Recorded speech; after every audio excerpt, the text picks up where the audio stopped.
안녕하십니까? 부모 면허를 쓴 박인경입니다. 반갑습니다.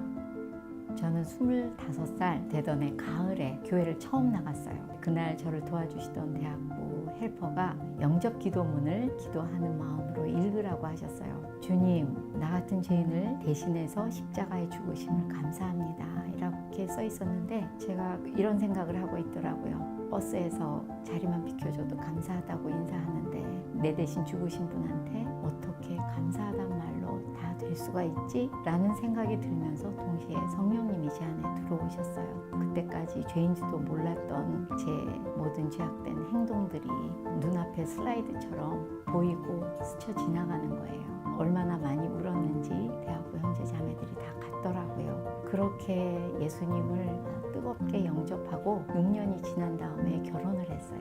결혼해서 자녀를 낳아보니까 정말 제가 자녀를 잘 양육할 준비가 되어 있지 않더라고요. 그래서 주님께 제 아이 좀 길러주세요 하고 매일 기도했었는데 지금 돌아보니까 제가 배움이 필요할 때마다 주님께서 부모와 자녀 간의 의사소통 기술이라든가 상담, 코칭, 특별히 하나님 말씀으로 날마다 가르쳐 주셔서 제가 그 가르침으로 자녀들을 잘 기를 수가 있었어요. 그런데 아이들을 기르다 보니 귀한 변화들이 계속해서 제게 일어나고 자녀에게도 일어나는 거예요. 그 귀한 경험을 하나님께서 다른 부모들에게 알려주기를 원하시더라고요. 그래서 다른 부모님들에게 강의할 때 제가 변했던 것처럼 부모도 변하고 부모가 변하니 자녀들도 기다렸다는 뜻이 변하고 그때 확신을 갖게 되었어요. 부모에게는 정말 중요한 몇 가지 배워야 하는 것들이 있고 그것을 배우고 익히면 얼마든지 부모 역할을 잘 할 수 있구나 하는 깨달음, 확신이 생겼고요. 그러면서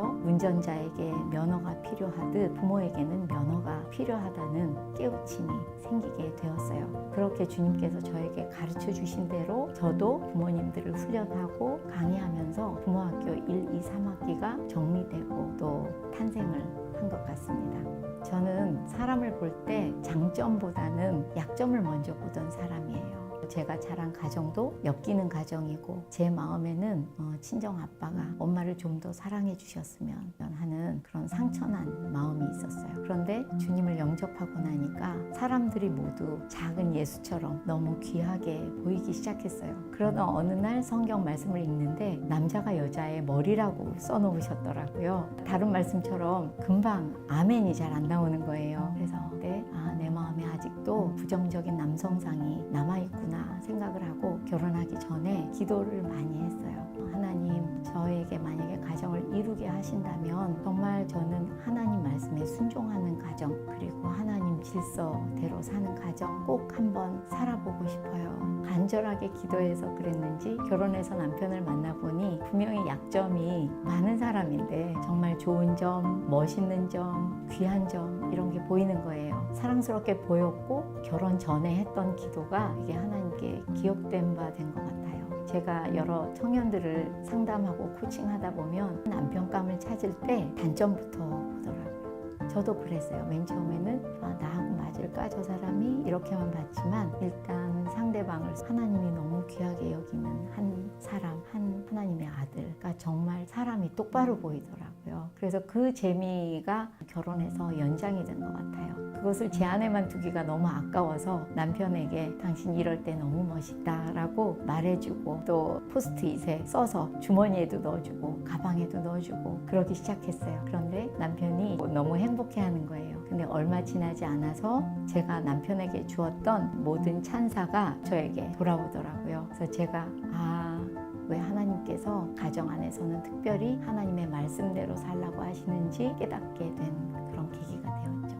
큰아이가 2, 3학년이 되었지만 제가 아이 학습을 어떻게 도와줘야 될지를 몰라서 그냥 손 놓고 바라만 보고 있었어요. 학부모 초년생으로서 너무 답답하고 아이가 뒤처질까봐 두려운 마음도 정말 많이 있었어요. 그런데 급하게 생각하지 말자. 기도하고 서적들을 보고 생각하면서 하나님이 원하시는 자녀 교육의 가장 중요한 것은 바로 자녀의 시간에 우선순위를 정하는 거라는 걸 제가 알게 됐어요. 그래서 제일 먼저 아이들과 물론 어리지만 상의해서 하나님과 교제하는 시간을 먼저 확보했어요. 부모가 자녀에게 말씀을 읽는 법, 묵상하는 법을 가르쳐주는 시간, 또 스스로 자기가 매일 말씀 묵상하는 시간, 또 엄마 아빠 손붙잡고 교회에 가서 기도하는 시간, 가족이 일주일에 한번 모여서 은혜를 나누면서 가정 예배 드리는 시간, 이것들을 가장 먼저 제일 중요한 자리, 가장 지키기 쉬운 자리에 확정하고, 그 다음에 아이들이 공부에 함몰되지가 않고 성취감을 느끼면서 공부할 수 있는 방법이 뭐가 있을까 생각하다가 자기 주도적으로 학습하게 해야겠다 생각하고, 아이들 방학회를 이용해서 몇 개의 자기 주도적 학습 방법 책을 소개해 주면서 자기한테 맞는 학습 방법을 찾게 했어요. 안 하겠다고 할까봐 걱정도 했지만 딴 친구들보다 놀 시간이 많다고 그게 좋아하더라고요. 그렇게 첫 번째, 두 번째 우선순위를 한 다음에는 최대한 부모하고 즐겁게 노는 시간, 친구와 노는 시간을 확보했던 것이 저의 교육 방법이 되었고요. 아이들이 성인이 되었지만 지금도 우선순위가 잘 지켜져야 된다는 것에 중요성을 두고 그렇게 살려고 노력하는 것 같아요. 저는 현관 문 앞에서 인사하는 문 인사를 너무 중요하다고 생각하고 소개하고 싶은데요. 보통 어머님들이 너무 힘들 때는 누워서 왔니? 또 어떨 때는 일을 하면서 남편한테도 왔어요? 뭐 이렇게 얘기하면 끝난다고 해요. 근데 제가 아이들과 인사를 해보니 그 지치고 힘들어서 들어오는 아이들이나 또는 배우자에게도 빨리 달려나가서 현관문 앞에서 만나는 게 되게 중요하더라고요. 누군가 집에 들어올 때 반갑게 뛰어나가서 어서 오라고, 공부하느라고 애썼지 라고 맞이하고 들어오는 것이 그게 문인사거든요. 정말 특별한 게 없는 것 같지만 그냥 그렇게 말해주고 반갑게 맞이하고 문 앞에서 맞이해 줄 때 너는 나한테 너무 소중한 사람이다. 당신은 이 가정에 정말 중요한 사람이에요 라고 말하는 것 같은 그런 메시지로 받아들이게 되어 있죠. 요즘 아이들이 자존감이 너무 낮아서 어려움이